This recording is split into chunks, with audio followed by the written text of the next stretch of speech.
Hi there, 7th grade. Let's go ahead and take a couple minutes to review before your quiz. So the quiz starts out with 2.4, which was on evaluating.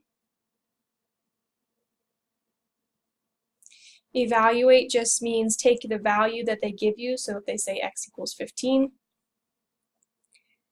and you have 3x plus 2, you put in the 15 everywhere you see an x, and then you use your order of operations to solve. So 3 times 15, 45, and 45 plus 2 would be 47.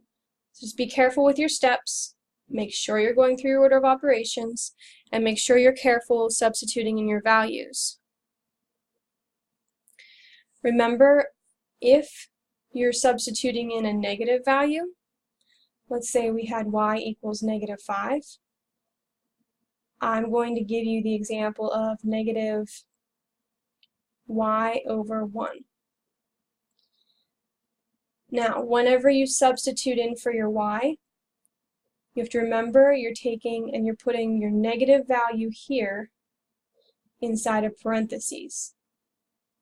So now essentially what we have is the opposite of -5, and the opposite of -5 is +5, and 5 divided by 1 is just 5. I tell you this because there's one like that on your quiz, so be careful putting in values that are negative. Make sure you put them in parentheses so you don't lose that negative sign. That's it for section 2.4. It's all just evaluating. I believe there's 4 problems. 2.5, 6, and 7 are all combined. You have to identify like terms. So they list some out. Remember, like terms have to have the same exact variable with the same exact exponents attached. The next part of it talks about your terms, your coefficients, and you need to identify them. So remember,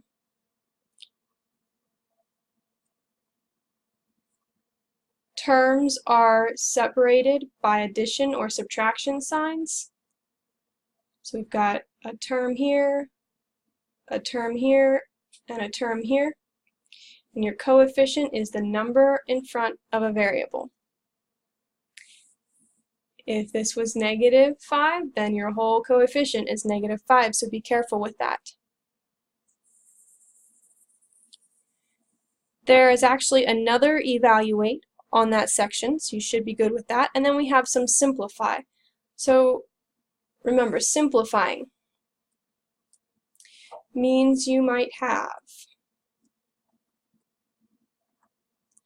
let's say, 3x plus 4y plus 5x plus 2y plus 8.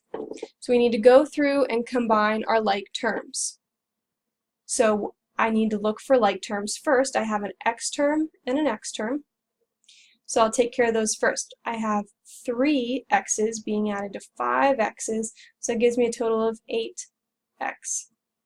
Then I have some y terms. So I have 4y plus 2y would give me 6y. And then I don't have anything to combine with the 8, so it's just plus 8. So remember, you can only combine the like terms. You're just adding those terms together.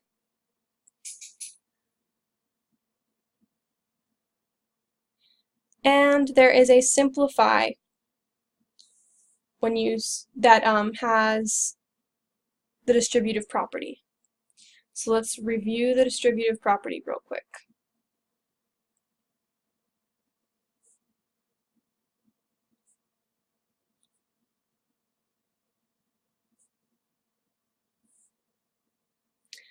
So first things first, to distribute, we have to take our leading number and multiply it by both terms inside the parentheses. So 2 times 5 is 10, and it's actually 2 times 5x, so it's 10x. We keep the sign that's already in between. 2 times 2y would be 4y. Then I move on to my next set of parentheses I need to distribute. 3 times 4x would be 12x. Bring down that addition sign. Keep this addition sign, and 3 times y, remember there's an imaginary 1 in front of a regular old y. So 3 times 1y is 3y. This is the first step, we're not done yet. After this, now we still have to combine our like terms to simplify the rest of the way. So 10x and 12x gives us 22x, and 4y and 3y is 7y. So be very careful with distributing, that you're distributing to both terms in the parentheses. Don't forget that second one. Then there are 2 that you have to translate a word phrase. Hopefully if there were any word phrases you were a little confused on, you put those on your note card for today. There's the difference between something and the quotient of, so hopefully that'll be good for you. Some of them might have 2 parts, so it might be addition and subtraction, or addition and multiplication, or multiplication and division, who knows. You read it and figure it out. Make sure you don't leave any parts out though. And then there are a couple estimate by roundings.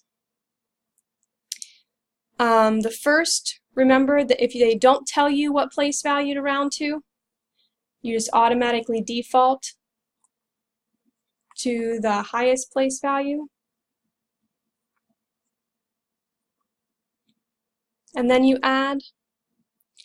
There's one where they tell you the place value to round to, so make sure you are careful with rounding to the correct place value. And then there is a word problem that you will also estimate. And that will just be estimating to the highest place value. You do have 2 bonuses, I believe. So good luck with those. I think that covers everything, so I hope you guys have a great weekend. Make sure you go back and check all of your work and do your absolute best. Do not take any shortcuts or skip any steps. We need to really pay attention to all the details on this one. All right, good luck, guys.